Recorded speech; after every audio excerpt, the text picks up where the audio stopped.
This is it! My time skip has advanced so much you can't keep up with me anymore!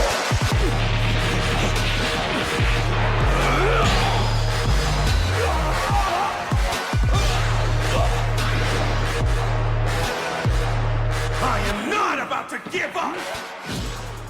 What is going on, guys? It's me here back with another first Descendant video, and as you could probably already tell, we're going to be going over the Hailey builds that I made. Now, one important thing to keep in mind before I get into anything at all is that Hailey plays very differently in solo content versus group content. So there is going to be a solo build with its own modules and components and gear, and there's going to be a group setup with its own modules and components and gear. The gameplay style is also very different between the two, so I'm going to talk about that in depth and give you guys examples as well. Now, there is times where the solo build can be better in the group content, so I will talk about that as well, but those are kind of niche situations. But in general, you want to use the solo build when you're soloing, and you want to use the group build when you're doing group content. Now, with the solo build, you're going to be able to do all the solo bosses at 100% clear rate with extremely fast clears. That setup is great for that. And then for the group build, you're going to be able to output more DPS than any character in the game on all the group content, which I will also talk about when I get to that build. Anyways, guys, let's not waste any time and get right into these builds. I'm going to start with the solo build and solo setup, and then we'll get into the group stuff. All right, so before I actually get into the solo modules here, I want to talk about Hailey's abilities and what we're going to be using. Now, Hailey has two very hard-hitting abilities. One is going to be her 2, which is her Storm Snare. The other is going to be her ultimate, which is her Zenith unique weapon. Now, this build is mainly going to be utilizing the Zenith because it is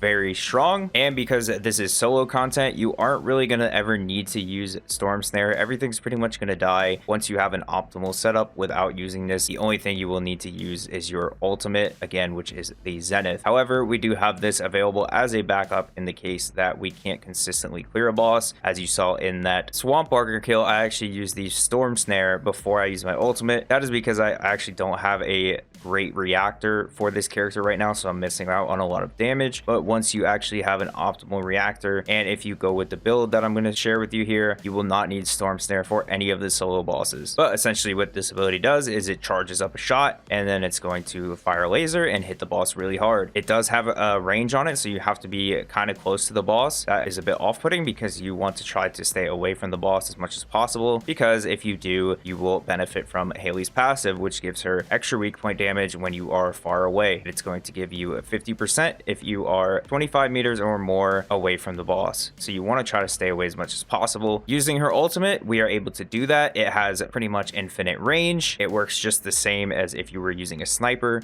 So it lets us stay far away, benefit from our passive, and it's all the damage you could possibly need for any of the solo bosses. Now, with that out of the way, there's one other important thing we need to talk about, and that is the fact that the solo build is going to be using your unique weapon, which benefits from the damage of your weapon itself. So essentially what happens with this is when you use the Zenith ultimate, it's going to split your damage into 2 instances of damage. One is going to be based on your firearm, and one is going to be based on your skill power. So what we want to try to do is get as much damage on our weapon as possible and as much damage on our Descendant as possible. Now, there's a couple of things that the ultimate does not benefit from in terms of your weapon itself, and those things are going to be the fire rate, the accuracy, and the reload speed, because you aren't going to be reloading your ultimate. You basically fire an X amount of shots and then it ends the ultimate and you wait for cooldown and then you can recast it. Now, if you look at the ultimate here, it benefits from 50% of our firearm attack as well as the base damage of the weapon itself. However, this is worded a little bit weird on the ability and isn't very clear onto how exactly the scaling is working with our weapon. And with that in mind, obviously the 2 weapons that we're going to be talking about is going to be the Afterglow Sword and the Piercing Light. They have the 2 highest base damages in the game. Those are the 2 sniper rifles, but you are probably wondering which one should you be using. So I'm going to talk about that. I have tested both and I can give you a very clear answer for this. So myself personally, I'm using the Afterglow Sword. However, if you have the Piercing Light and you are using that, you are fine. They are very, very close to each other in terms of DPS output. Now, as down to the specifics, 6. The piercing light is going to hit harder on weak points by about 10%. However, this is only the case if you are not running insight focus and running an actual extra damage mod on the piercing light, which in effect leads to you not having 100% crit rate. And on top of all this, the actual damage difference between the firearms is negligible in terms of killing a boss in 2 shots or 3 shots. It is not going to make a difference in almost every situation. And again, if you do run the Afterglow Sword, you're going to have 100% crit rate with an extra damage mod. If you run the piercing light, you have to run an extra crit mod to be able to get the 100% crit rate. So my advice to you is pick the one that you have better rolls and mods on.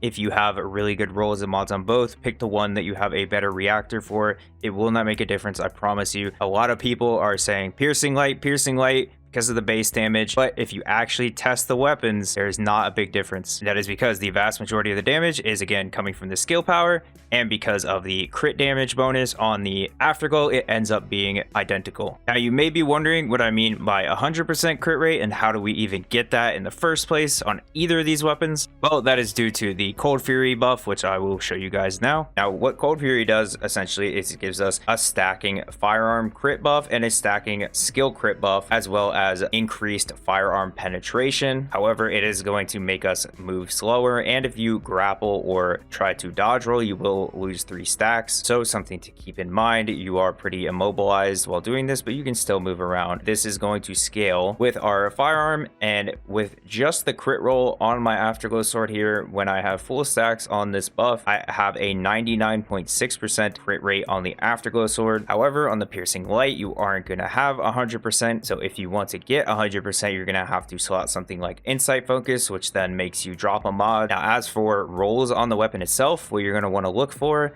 is going to be bonus attack to Colossus, firearm attack, and definitely want to also have weak point damage. Now the last roll is kind of up to you. For the piercing light, I would absolutely recommend going with the crit hit roll so that you're closer to that 100% crit rate and don't need to slot in like insight focus. But if you're using the Afterglow Sword, either one is okay. Again, because I have the crit roll here, I am at almost 100%, so I like having the crit rate roll. But you can also roll crit hit damage. You're just not going to crit every single time, but obviously you'll hit more per shot. Now the last important thing to talk about here is the damage split. On the ultimate, again, it splits your weapon side and your skill power side. Now one side of this hits a lot harder than the other, and that is the skill power side. When you hit a boss that has equal resistances across the board, the skill power side is going to hit for over 2 times the damage of the weapon side. So while a lot of this stuff and a lot of these rolls on the weapon are important, the most important thing that you want is to try to get that 100% crit rate, as well as also getting that Colossus damage roll. And believe it or not, weak point damage is not as important on this build as you may think. It is good to try to hit the weak points, but it's not do or die. And I will explain that to you guys and show you some examples as well. All right, now that we have weapons out of the way, we're going to get into the build itself. Now keep in mind, this is the solo oriented build. And I will talk about some cases where it can be better used in group content than the other build, which is the group oriented build that I'll be talking about after this. Now I have them labeled bossing ulti because the solo build is based around Hailey's ultimate. The group content build is going to be called the bossing gun build because that is based around your weapon and your buff here. So you're actually not going to be utilizing her ultimate when you're doing that build. As crazy as that sounds, I will show you guys. I promise it is much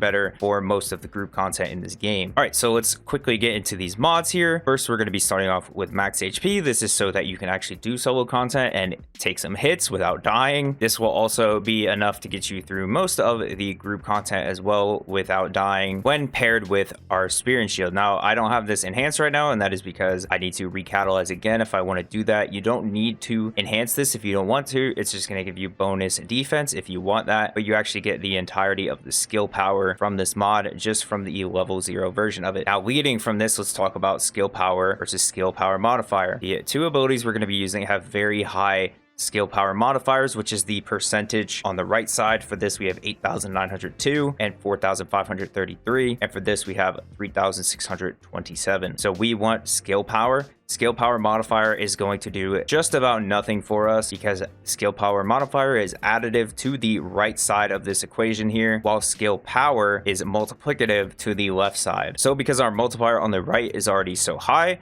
we're going to be prioritizing skill power to get the most out of this build. You do not need skill power modifier whatsoever, just build skill power. So leading off of that, the first skill power mod we're going to take outside of Spear and Shield is going to be Chill Specialist. Now this does do more damage overall than taking maximized skill. Now a circumstance where you could take maximized skill and it could give you better results would be versus a boss like Frostwalker, where it has very high resistance to your damage. But again, for Frostwalker, we would not be using the ultimate build, so don't worry about it. Just stay with the chill resist. Now next, we're going to be taking our 4 crit mods. You may be wondering, why are we taking all 4 crit mods? Because when we use this buff here, we go above 100% crit rate. Well, if we don't actually have our skill insight mod, we drop down to about 86% crit rate. So you're missing out on 14% crit rate on the extremely hard hitting ability. Another thing to keep in mind is a lot of the bosses in this game have resistance to skill crit hit chance. So having more is going to benefit us against that resist.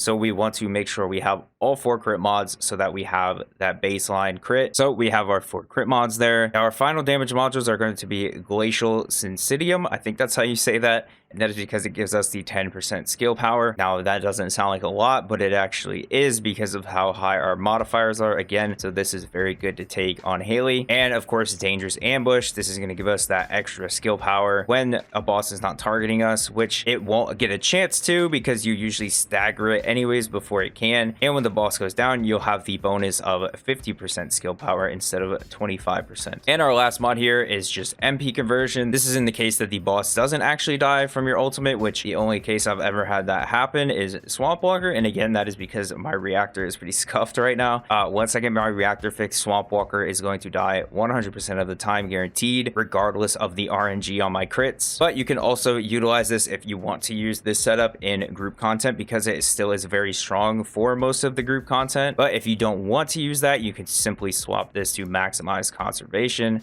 Now again, minus 20% skill power modifier is going to do literally nothing to our damage, but this will let us keep our buff here active because this is going to be draining mana per second. You can see here right now it's draining 11.5, and that is because of my component set. The base is 10, but if we slot in maximize conservation, it is now only draining 8, so that is also an option here. And if you really want to squeak out a tiny bit more damage per shot, you can throw in shot focus. However, you're going to have to use a catalyst here. Or if you don't care and you just want to one-shot the boss, because chances are they're probably not going to get the fight back anyways when you're doing solo runs, you can simply drop the increased HP and put shot focus there instead. This came with the Descendant, so if you want to put a Cerulean Catalyst here and put shot focus there to get a little bit extra damage per shot, you can do that. Now, it is a very small amount of extra damage. This is because the skill side of the ultimate does about 2.5 times damage to that of the weapon damage side of the ultimate. Now, this is skill power modifier, so it doesn't hurt our damage very much on the skill side, but it is going to take it down a little bit. And again, the firearm attack is a very small portion of the damage, so it's only going to make it go up by a little bit, on top of our ultimate being only 50% of our firearm attack increase in the first place. So it will give you a little bit more damage per shot. Now, as far as situations go where this build can be also viable in group content, it's very specific to what boss you're doing. As a general rule, this build is totally okay to use on the first 5 bosses, so Executioner through Swamp Walker. This build can also be very, very strong against Molten Fortress because of its weakness to chill, but it's also very RNG based because Molten Fortress has a lot of skill crit chance resist. A lot of your shots are likely not going to crit. All the other bosses, you're going to benefit a lot more from using the group content build, and the reason for that is that all the group content bosses have higher resist to your skill crit chance, so you're just not going to do as much damage to them with this setup because again, it's based around your skill damage mostly. While it does take your firearm into account, it's not going to do as much damage as just focusing on your firearm itself without the ultimate. Now, I did do group runs of all the bosses using this build, and it felt really horrible on Gluttony and Frostwalker. Every single other one, it felt okay to use. So if you do really want to stick with the ulti build, you can use it for everything, but I would definitely not recommend it against Frostwalker or Gluttony. Now, for your reactor, obviously you can see here, my reactor is scuffed, like I said, but all those clips that I showed at the beginning are using this reactor here. But I'm going to talk about the perfect reactor, which we will be able to farm this coming Tuesday. What you're going to want is either Afterglow or Piercing Light, again, whichever sniper you're using. For the skill power boost ratios, modules, you're going to want Chill and Singular to match up with our ultimate as well as R2. And for the subsets at the bottom, you're going to want to get additional skill attack when attacking Colossus. This is going to spike our damage through the roof, so make sure you get this. This is the most important role by far on any of the gear. And then the second stat you're going to want to get is skill critical hit damage. Now we have the luxury of rolling for skill critical hit damage on our reactor, again because we are slotting that 4th crit mod skill insight, which again seems like it's maybe overkill and we're not benefiting too much from it. But again, you're getting that 14% crit rate on top of now being able to take crit hit damage on the reactor itself. And of course, for our component set, we're going to be taking the Slayer set, and that is simply for the skill power on it. But there's actually something interesting to be said about the rounds per magazine for the 4 set bonus as well. So I'm going to talk about that in a second here when I get into the actual modules on the weapon. But as far as the Slayer set goes, you're going to want to roll for max HP and MP recovery out of combat for the auxiliary power. For the sensor, you're going to want MP and MP recovery in combat. For the Slayer memory, you're going to want as much defense as possible. And then the other role you would ideally want here is MP recovery modifier. Now I got this one wrong on my last video. This actually does affect your passive regen on your mana components. Now it is a very small amount, so this isn't completely necessary, but it does help a little bit with this passive regen. And on your Slayer processor, you're just going to want as much shield as possible just for a little bit of extra tankiness, and that's going to do it for the components. Now the reason I talk about rounds per magazine on this component specifically is if we look at our weapon here, you can actually see I have rounds per magazine slotted on 2 of the modules. This is because your ultimate actually benefits from your rounds per magazine modules on your weapon that you're using with it. So we actually end up going from a base of 4 shots to 7 shots by using these 2 modules here. Now the reason the component is interesting is because this 49% and this 30% is 79%, right? Now if we add onto that 79%, 59%, we now have 88%. Again, we're going from 4 shots to 7 shots. But if we get an extra 12% on top of that, we would get an extra 8th shot. Now, the reason I bring this up is because if you add all of that together, you have 88%. And if you look right here, rounds per magazine, you can actually roll a 12% on the sniper rifles, which would give you 100%. So having that a rounds per magazine roll, assuming you have a perfect roll, you could actually get an 8th shot on this weapon. Now, is it worth doing? Probably not, because every boss that you're soloing is going to die in the 7 shots anyways, but it actually could be beneficial if you are using this build in group content. However, I won't be dropping more bricks on this weapon to try to roll for that, and you need a perfect roll as well. But hypothetically, you could get up to 8 shots on your ultimate with that perfect roll. Now, as for the rest of the mods, it's pretty standard stuff. This is essentially what I use on the Afterglow Sword anyways. The module that I dropped here was Insight Focus, and again, that is because we're hitting basically 100% crit rate on this weapon anyways without it, so I replaced that. And then I also dropped Better Insight here because we don't need the extra crit rate. Hailey's buff is going to give us that 50% extra that we need to get 100%, basically 99.6, but close enough. As for your yellow mod, you're definitely going to want Weak Point Expansion. It is just the best for using this build with, and it does work on her ultimate. I did test with Strength in first shot, and it does not work with her ultimate, so absolutely not worth using. Also, you do have Special Sight, but this is only giving you 30% extra per weak point shot, so this would only be beneficial if you were getting off like 5 to 7 shots and you're hitting a weak point on all of them. You could use it. It could be beneficial in certain scenarios, but in general, this is a lot easier and better to use. Now, last important thing to note about the weapon itself is that with the ultimate, the actual weak point damage that you get off of your weapon is not that significant to the ultimate's damage output. And that is because first, the firearm half of the damage is much lower, but also the weak point is only a portion of that damage. So rather than focusing on weak points, sometimes it's actually just better to rapid fire the weapon and you will get faster kills on a lot of the solo bosses. So with that in mind, you can use this setup right here on either sniper rifle and it will give you a lot of weak point damage. But if you want some flexibility here, what you can do is actually take off focus fire here and take off your elemental mod. And now we have this wonderful system where you can come in here and make this an empty polarity. And then after you do that, you can simply throw in whatever element is strong against the boss you're doing. building. Now, again, you do lose some weak point damage, but you're now doing a lot more base damage to the boss itself, so you don't have to focus on weak points as much. It's much more forgiving to miss them, and you'll be doing very similar damage. And I'll quickly show you guys how you're going to use this build. It's very simple. You're going to want to pop your 3 ability, which is V by default on EC, and you can see I'm building stacks on the left. You want to wait till that gets to 16 stacks. However, you can use your ultimate while the stacks are building and just kind of wait for it. Once you get your stacks, you're going to want to have your ultimate ready to go, and you're just going to simply start firing. You want to make sure that first shot hits a weak point to get the benefit from your weak point site, but the rest of the shots, it doesn't really matter too much. Again, you want to try to hit the weak points if you can, but if it's actually slowing you down, you can just opt to rapid fire the weapon and you'll get similar, and in some cases, better results that way. So I'll show you kind of how that would go. You would want to try to hit the weak point on the first shot, and then you would just start rapid firing like this. Again, obviously I'm missing, but you would have a boss in front of you and they're much easier to hit. So that is one way you can also do it. And now I want to go over a couple of mechanics in regards to the ultimate, because there is actually some interesting mechanics surrounding it that are very important to know. So let's get into that. It actually recharges faster off of cooldown if you haven't shot as many times. And this is based on how many shots you've used. So if I pop my ultimate here and then decide I want to cancel it, you can see how fast it actually recharges the ultimate. Now, if I do, say, half the shots,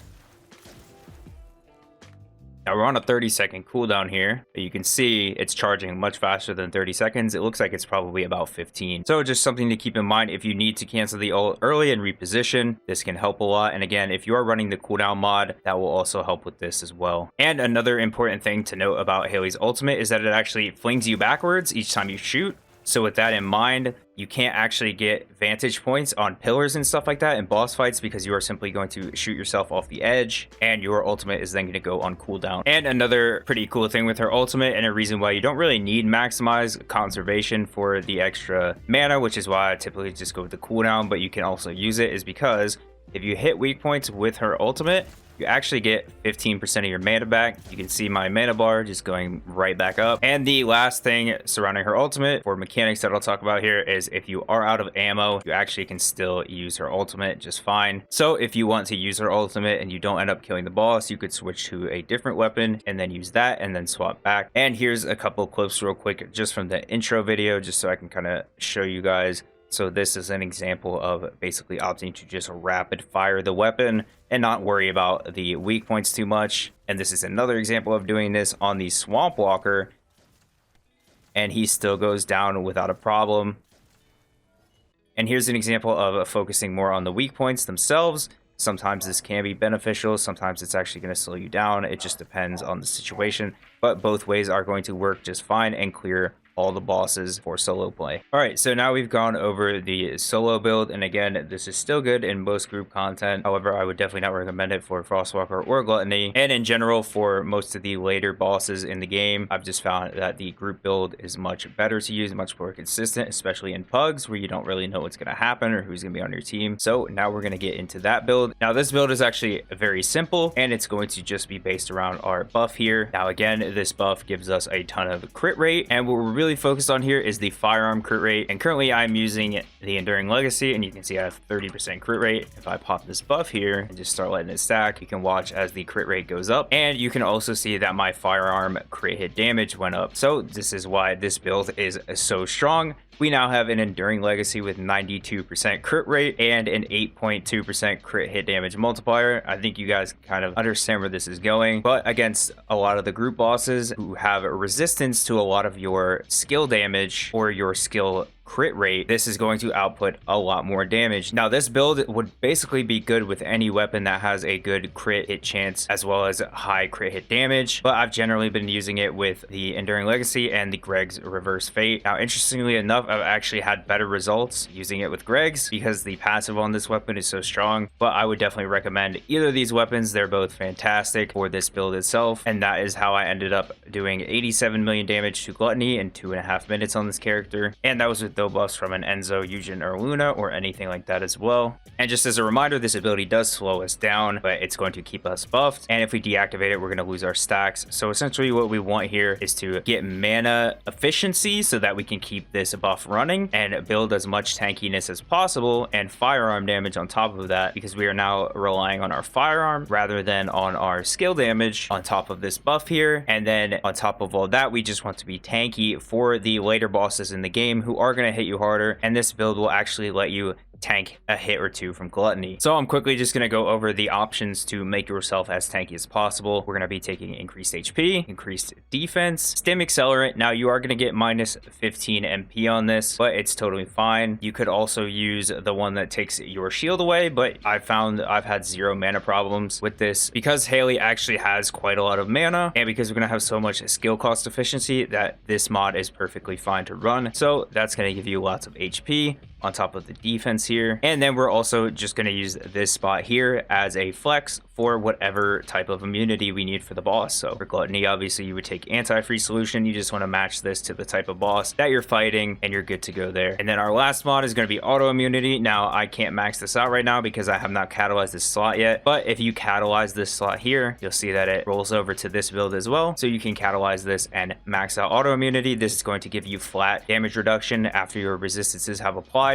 So if something hits you for 1,000 damage, this is going to max out at 10.5% on the mod. So that will take off 10.5% from that 1,000 damage and will reduce it to about 900 damage. So this is a really good mod to add extra tankiness, especially as our defense gets higher and higher. Now we do have this new catalyzing system where we can actually change it per preset. So if you really want to get as tanky as possible, what you can do is catalyze here and then catalyze here and add another defense mod and then catalyze here and get auto immunity maxed out as well if you want to be insanely tanky. Then we're going to be taking maximize conservation and strong mentality again to reduce the skill cost of this ability as much as possible. So it takes it down to about 6 mana per second, and you're going to be able to pretty much use this almost infinitely because with the mana regen on your components, which I'm going to show you the components next, this will make this last for a very, very long time. And then the last mod we're going to be taking is shot focus. Again, now we are prioritizing firearm attack, so this mod becomes a lot more important than it does on the ulti build, so we definitely want to take shot focus. And lastly, for this mod here, I like to take walk a tightrope just in the case that I am below 50% HP because you get that extra firearm attack. Now there is other options you could take here, including something like energy collection. This will affect your passive mana regen and make the buff here last even longer, but I haven't really found the need to use that. You could also take HP collector if the boss has ads or something like that, if you want to use those to heal off of, or if you really don't care for walk with tightrope at all and you want to be even tankier, you could take something like safe recovery, and then again now you have an additional 4.5% damage coming in that's being taken off completely. All right, and then for your reactor, it's actually a very simple reactor to have. The only thing that matters on this really at all is skill cost, and even then it doesn't really matter. If you really want to min-max, you could do skill cost and skill cooldown. So if you need to deactivate the buff, you can activate it a little bit faster. But the reactor is actually not very important to this build. But if you really want the best possible, something like skill cost along with skill cooldown would be your best bet, just to make that buff a little bit easier to use. But again, not necessary whatsoever. For the component set, you're going to obviously want the Annihilation set because again, we're going off of firearm attack now. So we want the firearm attack related component set. So for this, again, it's pretty much going to be the same thing. You want the MP recovery out of combat in the case that you for some reason run out of mana with the buff, which has not happened to me at all yet, but it could be something that happens, so having that is nice. For this, you definitely just want the max MP and then the MP recovery in combat. This is the most important roles here. You want to try to get these 2 rolls and as high as you can get them. For the backpack, you're going to want defense and then MP recovery modifier ideally is great. You could also have the shield substat, which I think is shield recovery out of combat, which isn't great but not the worst, but ideally you want MP recovery modifier here. And then on your last component, the processor, you're going to want again shield, and then you could also get shield recovery in combat here, which would be nice, but it's not the most important. And I'll just show my Enduring Legacy build real quick for anyone who may be curious, but it's just the standard stuff that I always run on the weapon, and same with the Greg's Reverse Fate here, the exact same mods that I would run on any other Descendant like Enzo or something like that, or Valby, same stuff. And I'll just show you guys real quick the simplicity of this build. It is quite literally as easy as it looks here.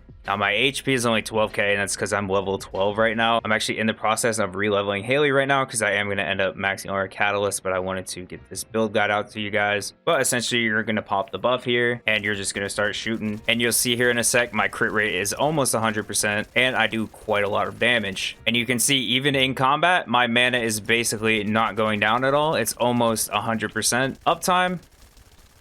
But over enough time, it could technically hit 0, but I've never had that happen yet. Now, for this group content build, again, I recommend using this for any of the bosses past Swamp Walker. However, it's also just good in all the solo bosses as well. I was able to kill Devourer in about 6 to 8 seconds, and also one phase all the other bosses, but it's just not as fast as the sniper build. As far as where you absolutely should use this build, again, always use it on Gluttony. It is actually the strongest build in the game right now for Gluttony as far as a raw damage. It does more than Glay. It does more than Enzo. I've tested all of them countless times now, and it is just better by quite a margin. Also for Frostwalker, same thing. However, as I mentioned towards the beginning of the video, there is one case where Hailey is not the best, and this is where it is. For Frostwalker, our favorite Descendant Lepic is actually going to be better overall, assuming that the boss dies pretty quickly, which it typically will with a Lepic. I actually did this boss several times with multiple Lepics, and I was able to get about 18 million damage out around 10 to 11 seconds, whereas Lepic will typically get around 25-30 million in that range. So he is